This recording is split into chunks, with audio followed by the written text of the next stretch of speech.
we have to have agriculture. We have to be able to grow our fruits and vegetables. We have to be able to, grow our foods. Why would we not? I mean, and I've posed this to people before. Why would you not want to do something that not only gives you a better end result quality product, but protects the soil that they're growing in? I said, I can't figure out how you could have anything but a positive and not a negative. But, today people are hard pressed with many different things. Their focus is in so many different areas.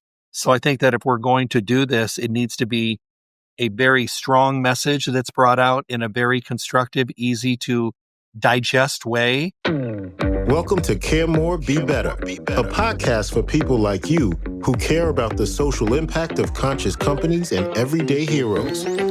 Hear inspiring stories from those who put people and planet before profit and personal gain.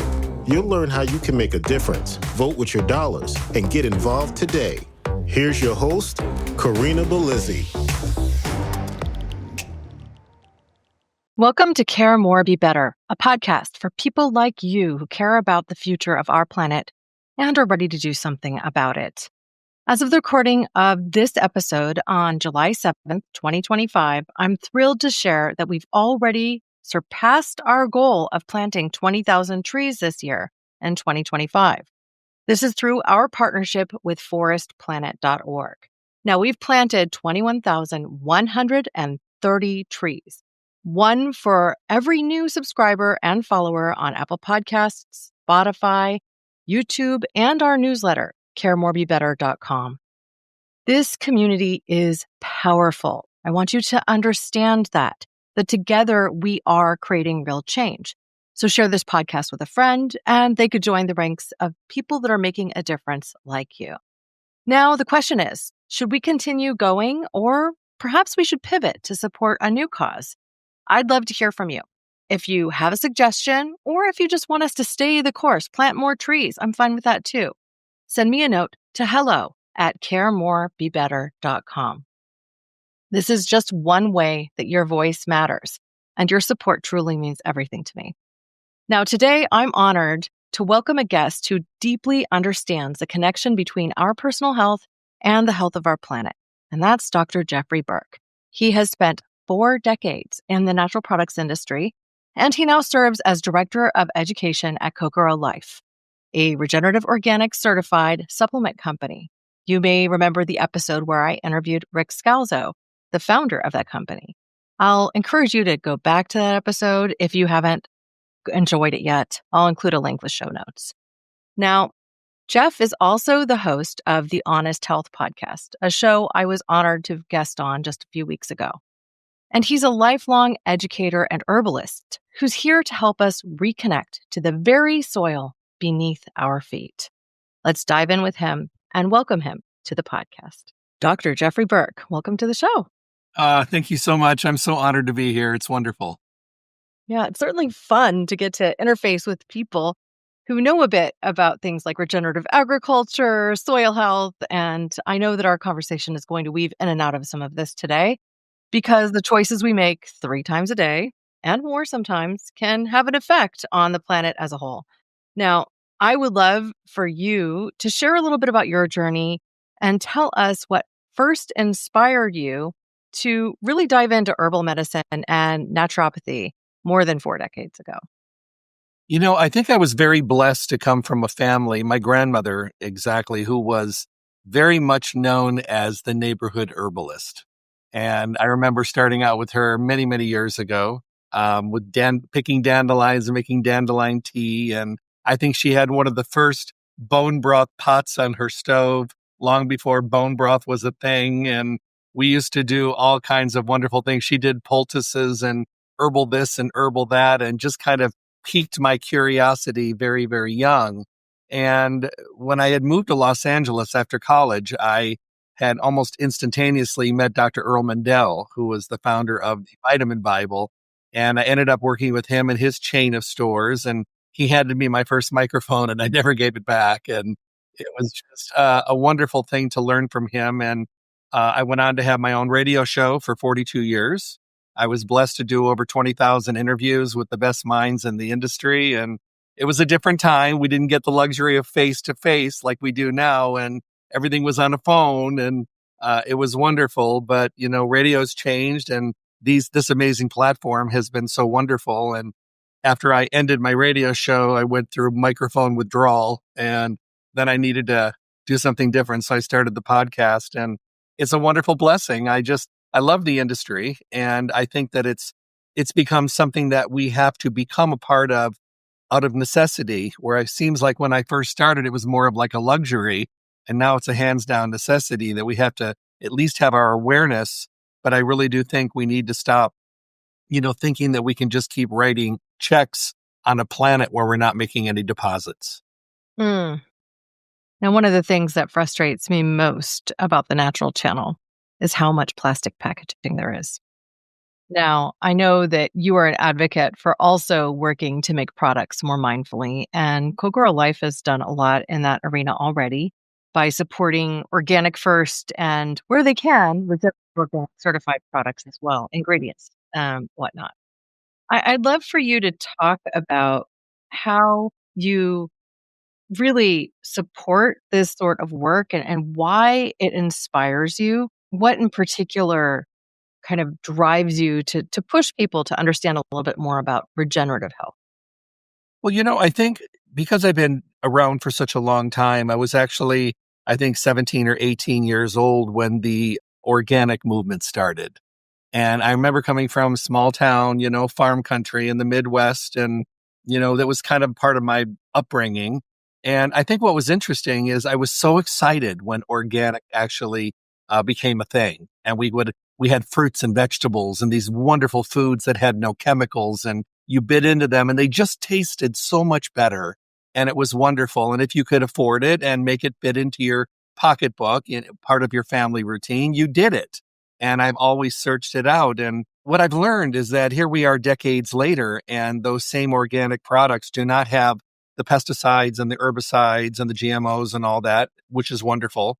But also the soil that we're growing them in can really no longer bring us the end result of the crop that is as wonderful as it was years in the past. The food doesn't taste any better. It has very little more nutritional value, because I think a lot of us, we took the ground and the soil for granted, realizing that it wasn't just a device and an end result of the crop, but it's actually a vital part of the process of agriculture. And now we're at a point where we have to start focusing on the soil itself, not just for today, but for next week, next month, next year, next decade. Because, some statistics that I came across talking about topsoil, 60 years left of topsoil on the planet. People talk all the time about, over tilling and overturning the soil, and then winds blowing topsoil into the waters, the rivers, the streams, the ponds, the ocean. And we have very little left. So we have to start thinking about that. We have to also support our insect populations. They say like 40% of our bird populations have, become extinct, have left the planet, and their numbers have dwindled. The insects are down over 50%. And then, of course, we have to pay attention to the bees. So we are at a threshold right now where regenerative agriculture is not just a great idea. And it's not just great for something where people that are in Washington, D.C. can say it's a great idea, put my name on a bill of something we need to focus on. We all need to get behind it and start realizing that this is a movement that takes heart, it takes soul, it takes passion, and it takes necessity, because it's something we have to do today. It's no longer a luxury.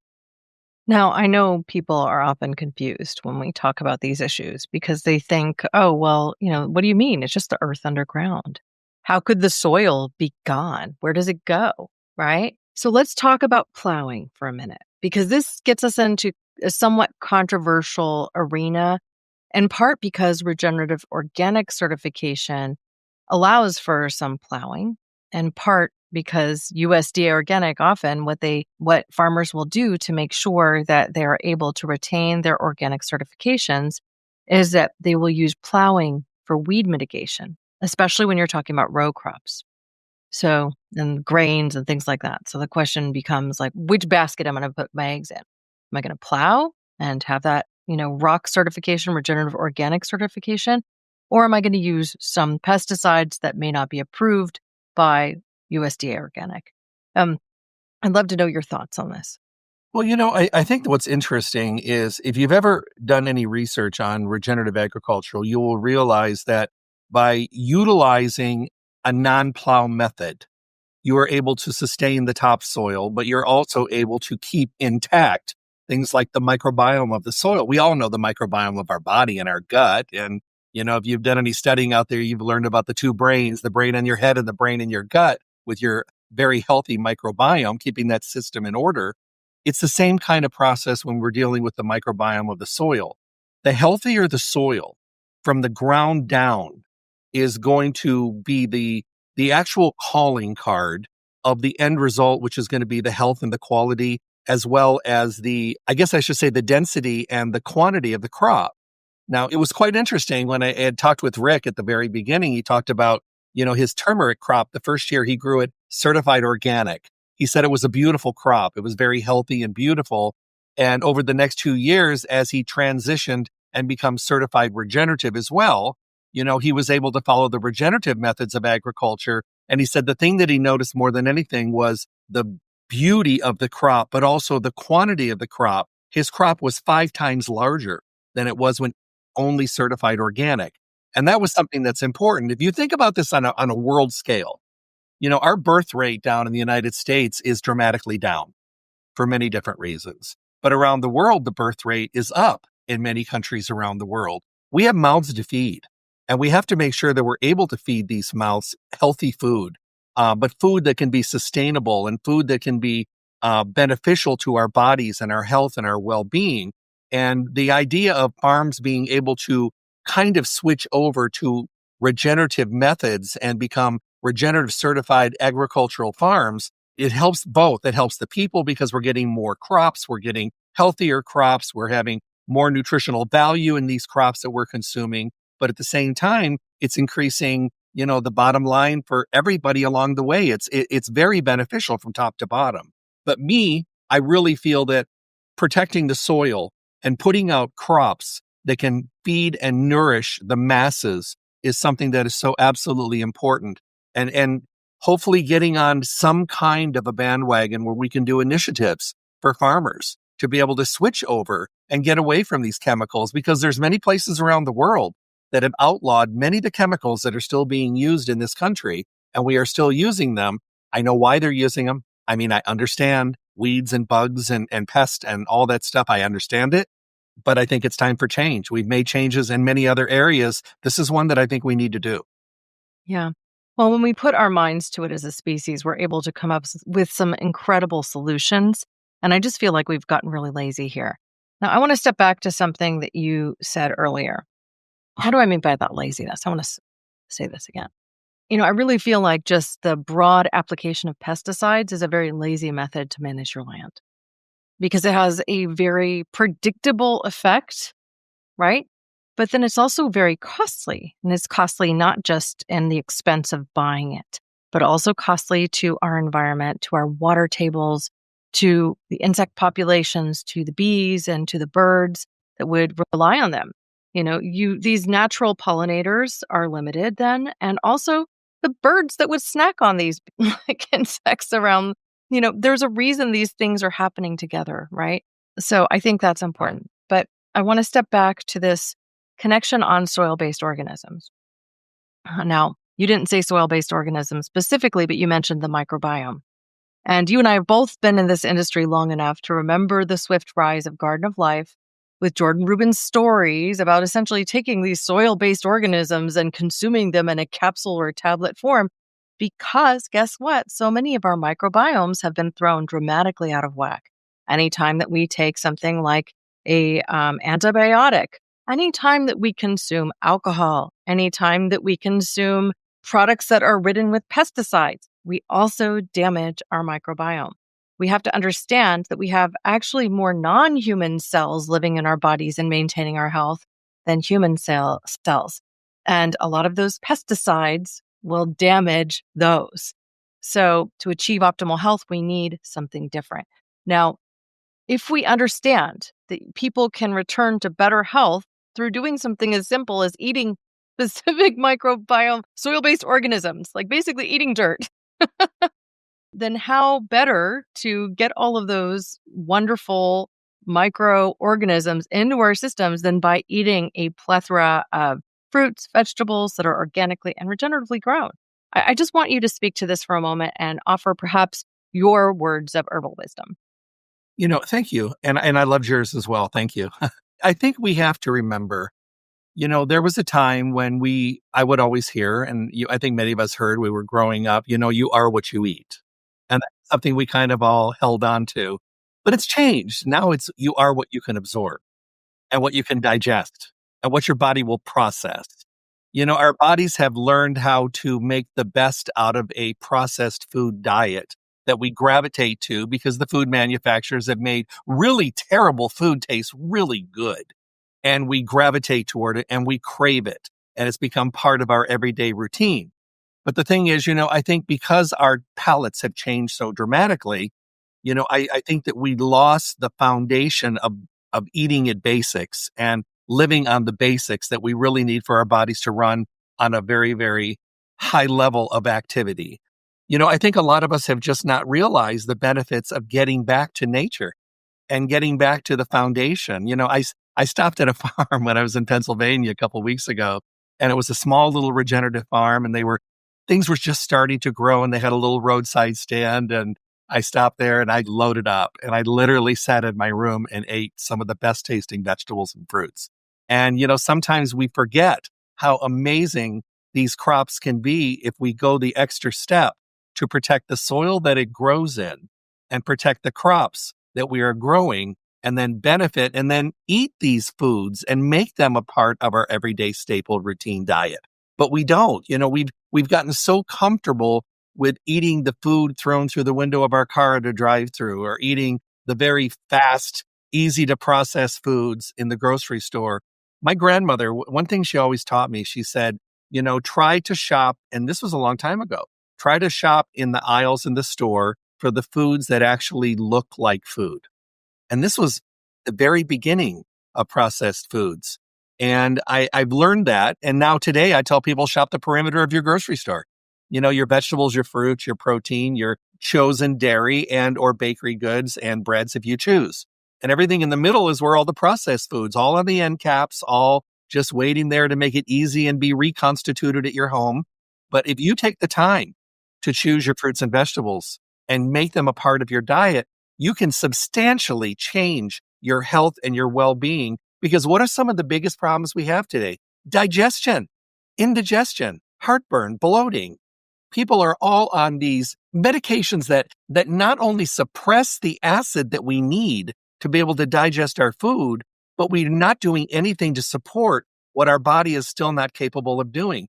People asked me the other day at a lecture, this young person, he was 25, and he said, I'm having some digestive disorders. Have you ever seen a 20-year-old take a digestive enzyme and probiotics? And I'm like, yes. I said, if I had my way, I would start people before they're 20, because we need help. We need support. If we want to get the benefits out of the foods we're consuming, the nutrients, the wonderful healthy bacteria, the wonderful things that our diet has to offer us, we're not capable of doing it like we used to because we've messed it up.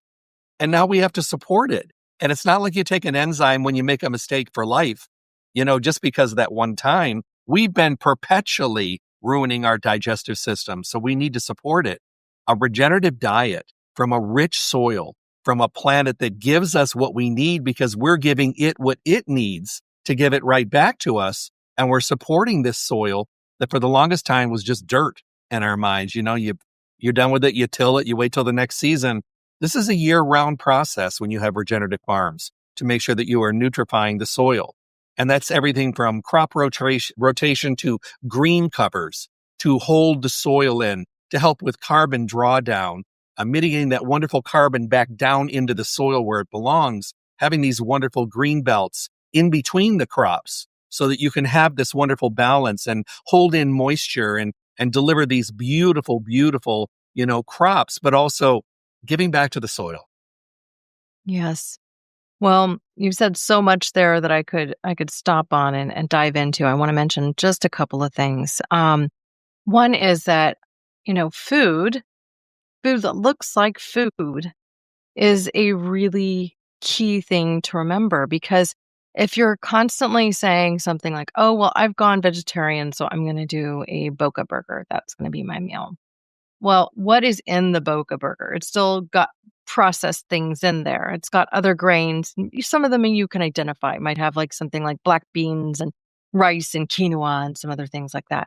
But if you go to something like the Impossible Burger, which is something where they're really trying to mimic the taste of beef, as an example, the number of processed ingredients in that food is really, really high. So it might actually look like food, but be more like a highly processed food. I interviewed Dr. William Lee on this podcast a couple of times, and I really like his take. So I just want to repeat some of that here and also remind people that they can go back and listen to those episodes and hear directly from the horse's mouth, so to speak. He really tells people, yes, focus on the perimeters, but don't forget that there are still very healthy foods sometimes in the middle of the aisles. He gives the example of olive oil. He also gives the example of sourdough bread, which can feed the microbiome. I would always recommend people go for a USDA organic sourdough bread, or even do something like what I do, and I make my own sourdough about once a week. And I love it. It tastes great. And we go through it in about that time, and then I use my starter again. I can dictate the flour I'm using. I can use an einkorn wheat flour as opposed to a more processed and developed wheat flour. I can choose to use only organic. And then I'm seeing things that go directly into food, and my kids are also observing me make it from scratch. And these sorts of things keep them thinking about food as something you make as opposed to something that just comes out of a box. Now, I know people are pressed for time and often they want quick and easy solutions. There are quick and easy solutions that are absolutely healthy that can still come from the perimeters of those aisles. Tofu is also another example of an exception. While tofu might actually seem like a processed food, it's a very minimally processed soy, and the proteins in it are very bioavailable and digestible. Unless you have a soy allergen, you should be able to consume it just fine. So there are exceptions within those middle aisles and in the refrigerator aisles and things like that you can go to. But really just think twice before you grab that food. Look at something like shelf life on the product. If it's got a shelf life that's a year, it's probably not fresh food. You know, it's highly processed. It's got a lot of preservatives in it. Those preservatives might just pickle you too. So that's not something you necessarily want. You know, funny, someone asked me last week, they said, so I'm imagining this regenerative farm down in Costa Rica, and I'm wondering, what do you feed your plants? And this is one of the most exciting things that Rick taught me. It's not like they put food directly on the crops. No, he said, what do you nourish it with? And I said, well, down in Costa Rica, they use something called mountain microorganisms. And Costa Ricans call it emi. And what they do is they go out into the forest that surrounds the area, and they collect moss and fungus and bark and twigs and leaves and roots and everything they can from nature that's coming from those trees and plants. And they bring it back in these huge bins and they chop it up. And then they add things like semolina flour, coffee grounds, eggshells, green bananas. They throw in everything you can think of, maple syrup, and they mix it together. And they put it in these 50-pound bags with little holes. And they take those 50-pound bags, almost like a tea bag, and they put it in a 200-gallon water container, and they let it soak. And it leaches out into the water, and it makes this gold, brown, beautiful liquid gold mixture. And what they do with that is they use it with foliar sprayers. They spray the plants, they spray the ground, and it's amazing. And Rick uses this device called a yeoman's plow. And it's not a plow. It has these shanks that vibrate, and it pulsates down about 20 or more inches to open up the compacted areas of soil. And then it vibrates on the way back up. And that's how they open up the soil for drainage. But on the very top, they have these bins that hold this emi liquid, and the tube distributes it down deep into the soil to create a nutritious kind of environment for healthy bacteria, and of course for roots to just celebrate life. So it's wonderful. I would have loved for him to extol the virtues of that when he came on. He didn't mention that. It vibrates. Okay, so it's not a traditional plow, but it looks like a plow, and it essentially it helps to loosen the soil so the nutrients that you're putting in can get where they need to go. That's really interesting. I want to see what this thing looks like. I'll send you a short little video and a picture when we get through. I find it really fun. I find it very interesting. And I was told that when you see sometimes like a turmeric or, ashwagandha or even some ginsengs in that matter, you may see a healthy growth and then you'll see the roots kind of swerve off to the side. And usually it's because it hit a border of hard soil. So it took the easiest route and it went sideways. When you ashwagandha and the turmeric that they're growing on the farm in Costa Rica, they're long because they can have long roots because the soil is open and accommodating. I guess that's the. So we've talked a bit about some of these different farming techniques. So obviously soil matters. You don't want it to turn to dust and just blow away with the latest windstorm. Ground cover helps, right? Keep the soil in place when you have rain events. It also helps by sequestering more carbon. And if you have nitrogen fixing plants, they can send the nitrogen the plants need into the soil, which is also very helpful. So there's all these different ways that we can integrate methods of regenerative agriculture into growing our crops. But rock certification goes beyond that, right? Regenerative organic certification also dictates that there have to be fair labor practices in place, that if animals are involved, that humane husbandry is included in that processing. So, I mean, there's a lot more to it, specifically with this whole concept of regeneration. I wondered if you had any particular stories that relate to some of this that you just wanted to share. I think then, to your point about the rock certification, I think it's very, very important. And I think if you're doing it right, the farms that are doing it should be recognized for doing everything right, from the way that the farms are run, the way that employees are embraced and treated, and the amount of respect that is there. And if anyone's ever met Rick, you know that he is dripping with respect and reverence and gratitude in his life, and anyone around him will feel those vibrations very, very openly and very freely. When they come down, and they're actually down there now, or they were there last week getting ready for this year's certification, we were the first agricultural farm in Costa Rica to receive a gold rating on our regenerative soil, which means that everything from, the staff to the farm, to the soil quality, to the moisture, from the way things are grown, from the way things are harvested. I mean, they do very in-depth looking at, you don't get to help them. They just get free reign to kind of go around and search everything out, read the books and do everything. And I think it's quite wonderful. And to be able to get that certification where they've never awarded a gold before. I heard there's been plenty of silvers and bronzes. And from all my searching, I haven't found a gold agricultural farm here in the United States yet. We've seen silvers and bronzes. And we all understand that it rains 9 months a year down in Costa Rica, and from all over the country they get a lot of rain, and then we have a dry season. But we also know that it could change from year to year due to weather and things, and inclement weather that could be changing the soil. So this is something they'll have to test every single year. But I think we're looking good again for another gold rating. Fingers are crossed. But I think it's just a really nice way of the farm being recognized for doing everything they possibly can for the end result of growing crops, and also supporting what the crops are grown in. And I just think it's a wonderful thing, and it's a respect for the soil. A long time ago, I had Tom Newmark come on this show. He was the former CEO at New Chapter before they sold to Procter and Gamble, and during that transition time, he also has a farm in Costa Rica attached to an event center that he hosts people at. And one of the things that he said was that for years they were testing the carbon in the soil, and that the carbon in the soil with all these USDA organic methods, and really working to be as biodynamic as possible and integrating animals and all these things, that they really just hit this threshold that they weren't getting past with regard to how much carbon was being sequestered in the soil. It was really just comparable to a lot of other fields that were organic, even, with or without animals included. And then he said it actually turned out that the one core thing that made it different was by not plowing.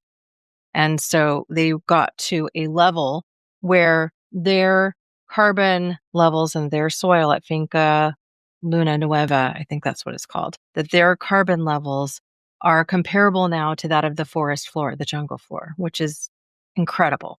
I can see that by integrating each of these things, we get a step closer, a step closer, a step closer. You retain your soil. It's very healthy, yet it's not nearly as rich as what you would typically see in a jungle forest floor because you have all that wonderful decaying matter that isn't ever really disturbed, right? And new soil being built upon new soil, being built upon new soil in a continual capacity, especially when you're dealing with the tropics where it does, to your point, rain so much. So the amount of carbon that can be sequestered in that soil is really, really high. How do you do something like harvest a root like turmeric without then releasing all of that carbon into the atmosphere? Do you happen to know? I would think in my own mind, because that's something that I want to spend time, really getting my hands in the soil when I go down to the farm, because that's a question that I have as well. Because I in my mind, I've created this carbon drawdown box, Pandora's box, that's locking it in the soil, and I open a window and let it out. So from what I hear is as the carbon goes into the soil, they say that it's not just an ingredient that is drawn into the soil, it actually melds and attaches itself with the soil base, which helps to create that microbiome in the soil because it actually becomes the soil. And so it becomes what's already there, even though it was foreign up here, where it bonds with the soil. And that's what adds to the richness of the soil. And I have a feeling that because of the added nutrients, those fermented nutrients that are added into the soil, in my mind, I imagine it almost like a bonding capacity where this carbon bonds with the molecules of the soil, which helps the intensity and the quality of the roots, which brings the quality of the plants and the end result of the crop. I hope that makes sense. But in my mind, that It does. It could be tested. Maybe it needs to be like a before and after, before harvest and then after harvest, what are the carbon levels in the soil? But I would imagine if, rather than just like bringing a plow through and dredging up all of that soil and turning it over and exposing it to sunlight, because as much as the sun gives us life, it also kills the bacteria and things that are in the soil when they're exposed to it. This is part of why, ground cover is supportive of soil health. It both retains moisture and it protects sensitive microorganisms from essentially being burned up by the sun, right? You have high heat, hot sun. These things can create problems. You keep the temperatures more constant. The soil has a good moisture level. And then, all those happy microbiome can consistently kind of grow and develop and have their mycelium superhighways. Mushrooms, of course, also don't like direct sunlight. So, all of these things kind of come into play, I think. And yeah, I tried to imagine that because it's like, if we know that tilling is such an issue, then what happens at harvest time, especially when it comes to something like roots, like carrots or whatever? So in my mind, like, how do you make a regenerative organic carrot in that case? How do you make a regenerative organic turmeric piece in that case? I don't know. Like, I just want to know more. But I guess that's, at the root of learning more about this stuff, you always come up with more questions. And of course, there's going to be a path forward there too. I would love for you to talk a bit about your podcast, Honest Health. I had the pleasure of coming on your show. I know that you emphasize simplicity and transparency, and that you really focus on talking to leaders in the health, nutrition, and even leadership space that have something to contribute and that care about extolling a specific message in a way that people can understand it. So talk to me about your podcast. What are things that people can expect when they come there? Well, when you have a radio show for 4 decades, you really get a feel of people and what they bring to the table. And we were also growing. When I first started, there was no Google, there was no ways of looking anything up. It was research books in the library. That's all we had. Get there early enough to the library, because you couldn't check them out, you couldn't get any information. And as many shows as I was doing, hundreds and thousands of shows, I had to get information. So I surrounded myself by the best minds in the industry, the formulators, the researchers, the chemists, the botanical headhunters, the wonderful people that had things to share. Because even then, I always felt that everyone had something to share. And on my radio show, I let people talk.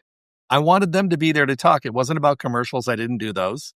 I just opened it up and let people talk because they had so much to bring to the table and they could always hear me.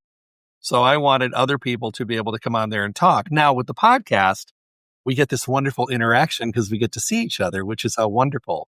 So I'm going back. I'm revisiting all these people that did my podcast 10 years, 20 years, 30 years ago. And I'm bringing them all back again because many times their viewpoints, their philosophies, some of it's the same. Some of it has changed. Some of it has gone through a metamorphosis. I want to know what they have to share today, but I want people to have a platform like yours where you can go and get honest information, that's beneficial for you individually and us as a group, where people can get information that's usually very frustrating when they're trying to find it on their own. And they never really know if the information they're finding somewhere is really true or if it's just what they want to hear. We want to bring people that have a great story. Now, I've changed my platform a little. I've got the industry wonderful minds, but I now have professional athletes, I have entertainers, and I have people in the know coming on. Because even with that, I want to know what you're doing to do what you do. I want to know what you're doing behind the scenes to stay healthy, to be on tour, to be on the field, on the ice, on the slopes, what you're doing. If you're diving in a pool, I want to know what you're doing to keep your body healthy because there might be something that they can share that somebody that's listening can take away and say, I could do that. Or why didn't I think of that? Because I want a platform where everybody learns something and they walk away with information in a very, very oversaturated, very confusing. Many times we question the truth of what we hear because it's gotten so bad. There's many bad actors out there. So being able to find something that you can rely on and depend on and walk away with information, I think it's priceless. Well, in a world where people think they get their education from something like the TikTok platform and influencers who, are basically given talking points and try to make them somehow their own. Something like a podcast allows you to go deep, especially if you have somebody with the expertise that you bring to the table. Now, this is one of the things I battle, because to be growth oriented on social media, you need to get the messages distilled to just these tiny little snippets, which I think often do a disservice to the audience. How do you battle that presently? Are you working on that? And I think that today the attention span of many people, to your point, is very small. I think people they're in overload. They have way too many things on their plate. They're juggling too many plates, too many balls in the air. And they have not really taken a step back to prioritize the real important things in life. I think work-life balance is something that's, not even looked at anymore. I don't think people are happy doing the things that they're doing. Our mental health situation in this country is a disaster.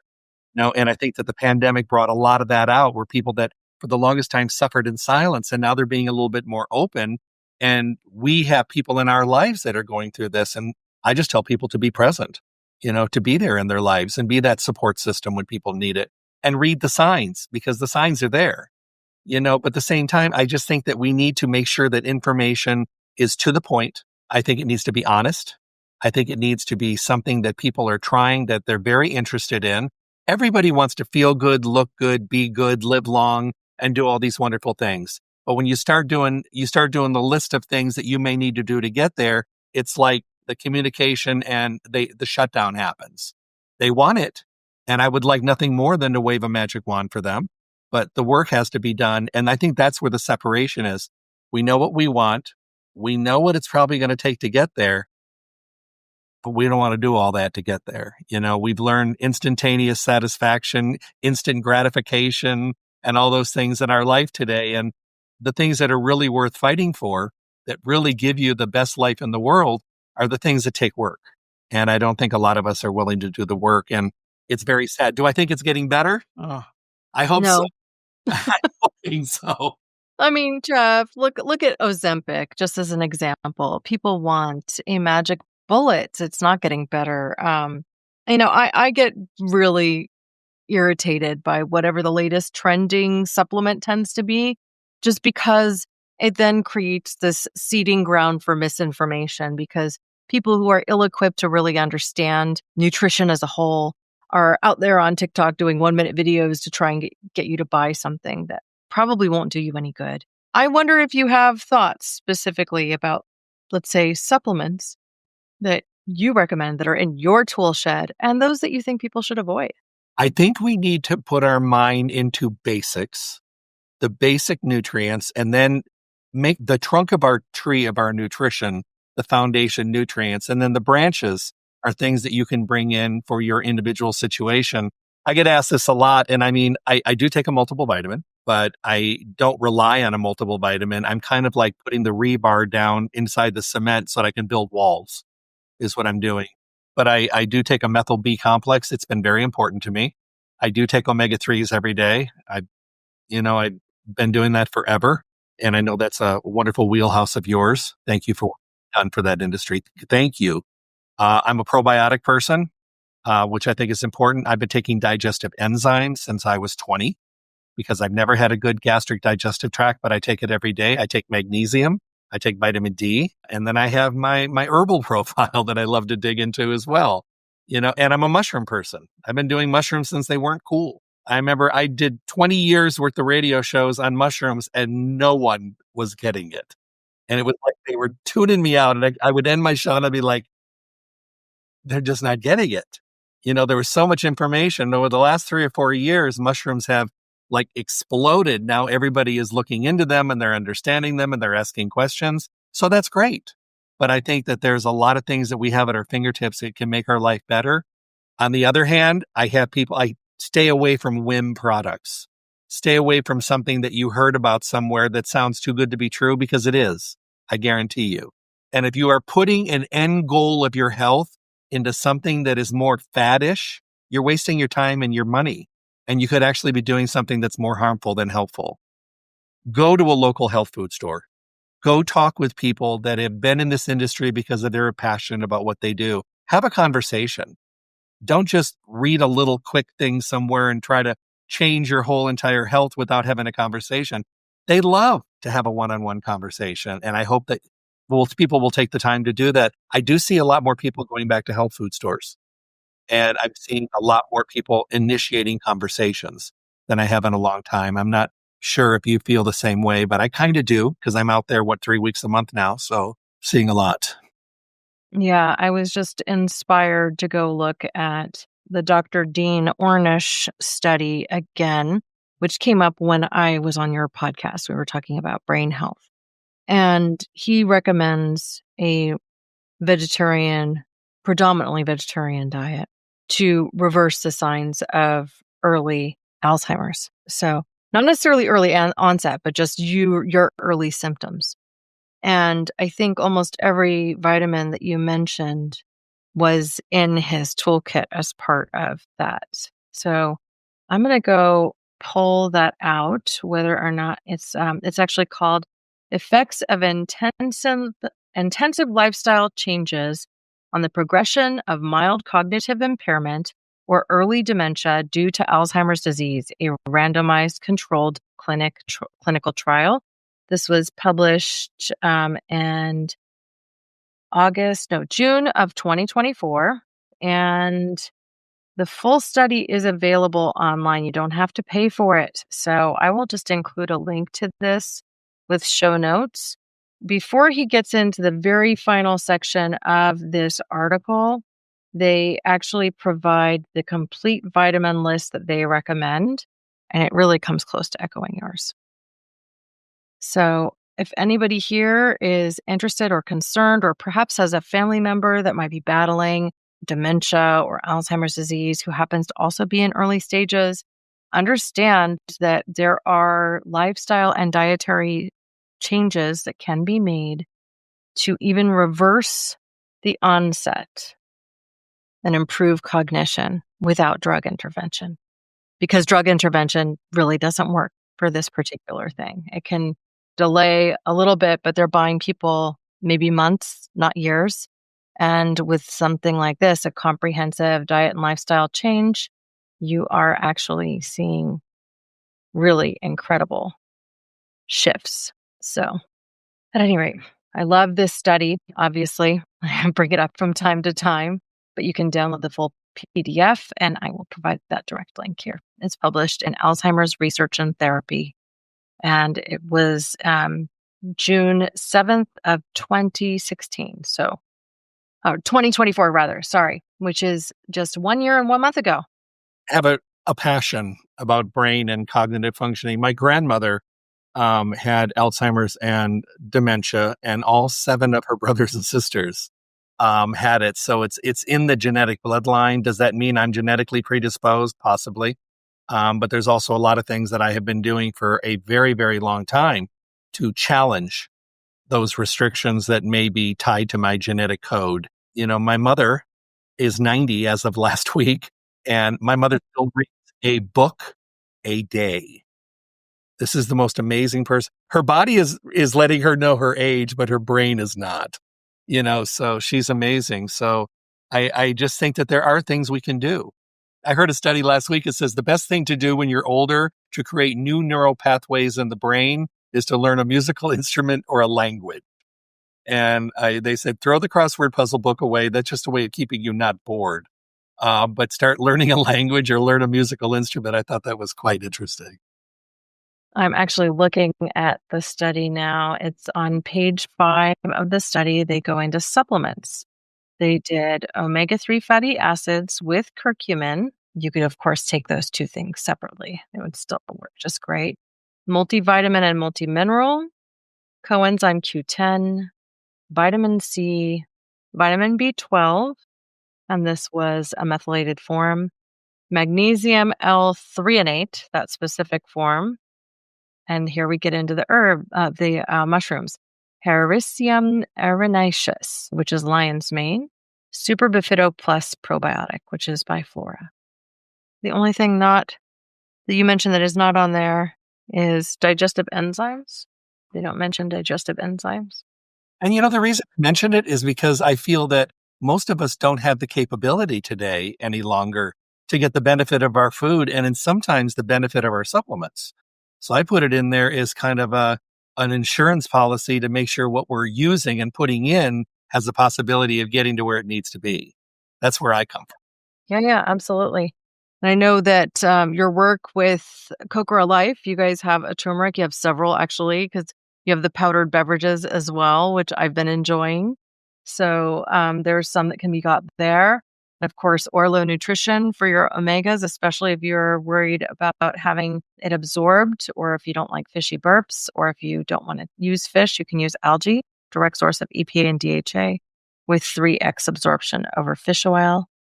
And yeah, I mean, I might have chosen a different multivitamin, multimineral than they went with, but I think some of the brands that are featured in this supplement regimen also supported the research itself.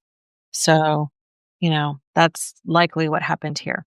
At any rate, it's a very, very interesting article. It is, 17 pages long, including references, but I believe that most people who've at least been through high school could read this and understand it, because they do focus on creating summaries and things that are more digestible, more understandable for people across disciplines, which is really important.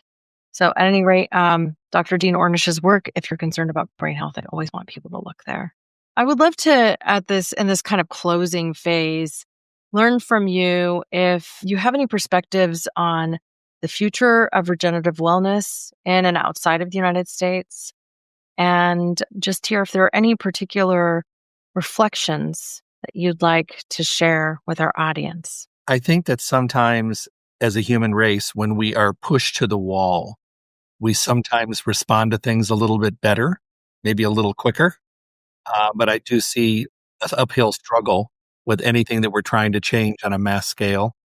I think that the necessity and the verbiage for regenerative agriculture needs to be brought out to the public in a digestible way so that it's easy to not only understand why it should be done, but the benefits of doing it and doing it correctly and adopting this form of agriculture. I mean, we have to have agriculture. We have to be able to grow our fruits and vegetables. We have to be able to, grow our foods. Why would we not? I mean, and I've posed this to people before. Why would you not want to do something that not only gives you a better end result quality product, but protects the soil that they're growing in? I said, I can't figure out how you could have anything but a positive and not a negative. But, today people are hard pressed with many different things. Their focus is in so many different areas. So I think that if we're going to do this, it needs to be a very strong message that's brought out in a very constructive, easy to digest way. So when people can say, and because I'm hearing it a lot as I'm traveling, I'm looking into regenerative agriculture. I think it's wonderful. I'm trying to live that Rick Scalzo regenerative life where you're savoring and connecting and you're giving back and you're taking from, but you're replacing what you're using and you're doing it with a wonderful spirituality and then a wonderful gratuitous nature and making sure that you are not just thinking about yourself, but you're thinking about your people that are around you now and the people that have yet to be born, because we're trying to protect everything around us, living that regenerative life. I think it's accessible. I think it's a great possibility that this may be a wonderful future for us. But I also do know that the road is going to be very bumpy with lots of hurdles and lots of friction if they try to do it in a way that is so overwhelming that people can't grasp the basic foundation of what we're trying to share. I mean, consumers, people, generally speaking, are confused even about what regeneration means. True. So, one of the things I've been fearful of is that just from a communication strategy perspective, that by trying to put so many different things in the basket of regeneration, that people may have a hard time really understanding what it means. So, for instance, you have that it's fair trade, fair labor, fair work, all of that, fair animal husbandry, like humane practices, also organic, especially when you have other competing regenerative certifications out there like Regenified that don't require USDA organic. I mean, to this day, people are still confused about non-GMO and organic. They'll think that non-GMO means organic, but that's not the way of it. Organic means non-GMO, but not the other, right? And that's not to say that something that's non-GMO can't also be organic, but organic has to do with practices as opposed to genetics. Can make your head spin. Yeah. So, I mean, it just, for me, I get the sense that we have a lot of work to do if people are actually going to think the word regeneration means all of these things in a cycle that support life as a whole, even with the Paul Hawkins of the world out there talking about how carbon regenerates life and how regeneration is the answer and that it means all of these things. I think it's a very aspirational ask. Does that mean it's realistic? I wonder at times if we need even more for there to be support for things like fair trade and humane certified at the same time, in part because the potential for this confusion is really high. I entered a big consumer lecture last week. 2 weeks ago, I was down in Florida and I left them with this. And a lot of them sent me a note after and I said, an easy way to keep this in your mind. Regenerative means the soil, organic means the crop. And together, they work together in harmony to give you better soil, better results, and a healthier crop. And I just left it there because we talked about everything and I answered all these questions. And it was really interesting because if you've lectured, you've done this, you've done panels, you've done all. When you look at your audience, you either get aha moments or you get overwhelm and glass over. So I saw light bulbs that night. It was people were kind of connecting with that. So, I mean, not that I think we need to, I don't mean dumb down. I just mean make things easier to comprehend and absorb without overwhelm. Even though this is definitely something that probably needs overwhelm because there's so much to focus on, but we can start slow. I think that's kind of what we're having to do. And you see, even with that definition, I'm like, well, what about this? And what about that? Like, meaning, well, what about labor practices? And what about animals? And I don't know. And it leaves a lot to do. It's the hard thing because, like, really, if we are, the most responsible way to do things might be regenerative. But if the number one goal with regeneration is to bring more carbon home, to bring it back down into the earth, into the soil, to create more nutritious soil, to ensure our topsoil is preserved so that we have more than 60 harvests left, because that number is quite scary. you know? That means that my kids don't have food when they're in their 80s, right? That means my kids, well, not even then. I mean, my kids are 7 and 10. So, 60 harvest too might not be 60 years at the rate we're going, depending on how we manage things, right? So, to me, all of these things matter. They really matter. The way you treat people, how the people lowest on the chain are treated. Because especially in the world of farming, these are the people who typically earn the least, and they're being asked to carry a very heavy load if they're the ones implementing all of the strategies to make regeneration happen, right? So, we need to value that, and I think part of valuing that with our farmers is engaging and local. Like if you have a farmer's market to go to, talk to them, go shop there if you can, preferentially to going to just a grocery store shelf. Stop at the fruit stand, try to buy organic and understand you might pay a little bit more for that, but it will pay off also in dividends with your health because you won't be putting things in your gut that you shouldn't be. And if we know that our health is so tied to our gut health, to your point several times through today's conversation and to mine, then, we need to treat that best if we're going to live the longest, healthiest, fullest life possible. 100% agreed. So I have my final question for you. If there's a question that I haven't asked that perhaps you wish I had, you could ask and answer it. If not, I'd love for you to offer your very final closing thoughts. I think the question that comes up in my mind, is it too late? And I think with any change that we need to make in our lives, whether we're 50 or 60 years old, starting a savings account, or if we're starting to exercise and we've never exercised before, is it too late? Is it ever too late to start eating a healthy diet or to become a kinder, more wonderfully positive person? I don't think anything is ever too late, because no matter what you do from that point moving forward and in relationship to what we're talking today, anything that we do that brings us closer to utilizing the knowledge that we have about life in general and our planet and our agriculture, everything we do moving forward is a positive motion. I've seen these memes all over the place when someone says, don't judge someone for running and moving very slowly with their exercise because they're lapping laps around the people still sitting on their couch. And that is so very true.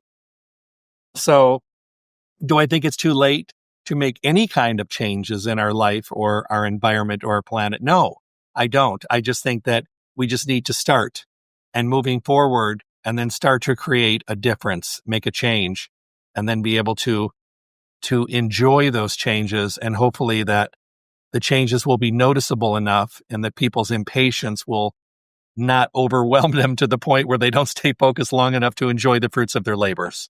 Beautifully said. Thank you so much for joining me today. I will be sure, of course, to share links to Kokoro Life and to your own website with show notes.